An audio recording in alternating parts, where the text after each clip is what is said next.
Time after time, Shaban al-Dalou, a 19-year-old software engineering student living in Gaza, nearly escaped death. He began studying at Gaza's Al-Azhar University 2 months before it was destroyed in November by a US-made bomb dropped by Israeli forces. Shaban posted videos to social media describing how his family, which he took care of as the eldest of 5, was displaced 5 times by the assaults and asking for financial support to flee to Egypt. On 6th of October, another US-supplied bomb blew up a mosque, killing 20 people and burying Shaban beneath rubble. Against all odds, he was dug out and saved, and went to seek treatment at the Al-Aqsa hospital for his many injuries. There, he built his family a tent to shelter together. Then on Monday morning, Israeli forces dropped another US-supplied bomb just outside the hospital, and 30 tents, including Shaban's, were set ablaze. People held back his 16-year-old brother as he watched Shaban, still attached to an IV, and his mother, aged 38, burn alive. It was all caught on video. Hours later, 500 Jews and friends shut down the New York Stock Exchange, the epicenter of global capital, demanding the U.S. stop arming Israel and stop profiting from genocide. In horror and agony over the U.S.-funded slaughter of Palestinians, in this most recent news of Shaban's murder, we chanted, "Stop arming Israel, let Gaza live," as cops arrested over 200 of us, dragging elders and descendants of Holocaust survivors out by our arms and legs. Day after day, over the past year, we have witnessed the Israeli military commit heinous crimes, bombing hospitals and mosques, slaughtering more children than any other war in recent years, and forbidding the entry of humanitarian aid.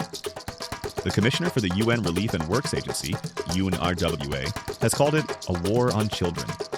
Although the world is crying out for the horrors to stop, Joe Biden and the U.S. Congress continue to send weapons and money, totaling more than a staggering $18 billion since last October. Everyone has the same question. Why is the U.S., and a Democratic administration at that, which is trying to win an election, still arming Israel when it's carrying out what the International Court of Justice, ICJ, has deemed plausible genocide, while violating the U.S.'s own laws? The Biden administration wants you to believe that the reason they are funding the Israeli military is out of a commitment to Jewish safety. This is the moral cover they use, a cloak for their collaboration in heinous war crimes.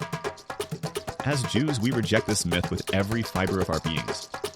Together with tens of thousands of American Jews who have spent the last year protesting for an end to the slaughter, we refuse to let our histories, identities, and traditions be used as the justification to massacre Palestinians. The true interest of the U.S. government? Control of the region, and is its own financial gain. Over the past year of Israel's relentless bombing that has killed at least 46,000 Palestinians, including at least 6,500 children, with a true death toll probably much higher, the stock prices of leading U.S. weapons manufacturers have been soaring. Their bottom line is boosted by the fact that the only condition placed by the U.S. government on its $18 billion slush fund for the Israeli military is not on how those bombs may be used, but instead on how they must be bought. Israel is stipulated to purchase from U.S. weapons manufacturers. In turn, 2 such leading corporations, Lockheed Martin and Raytheon, have posted staggering record-breaking returns.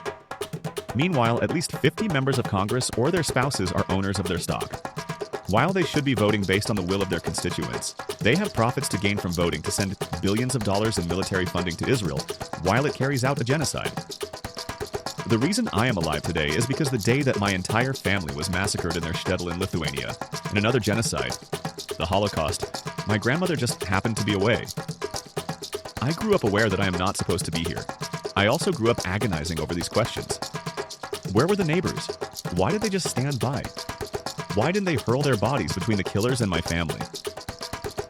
As the NYPD dragged me by my arms and legs out of the New York Stock Exchange, I felt all of my Jewish ancestors at my back, the one who survived and all those who didn't. We say now, with more conviction than ever before, we refuse to be neighbors who just stand by. Shaban should have celebrated his 20th birthday today. In one of the most urgent tasks of our lifetimes, stopping our government from continuing to arm Israel, we all have a role to play. Elena Stein is Director of Organizing Strategy for Jewish Voice for Peace, the largest anti-Zionist Jewish organization in the world, and currently the fastest growing Jewish organization in the country.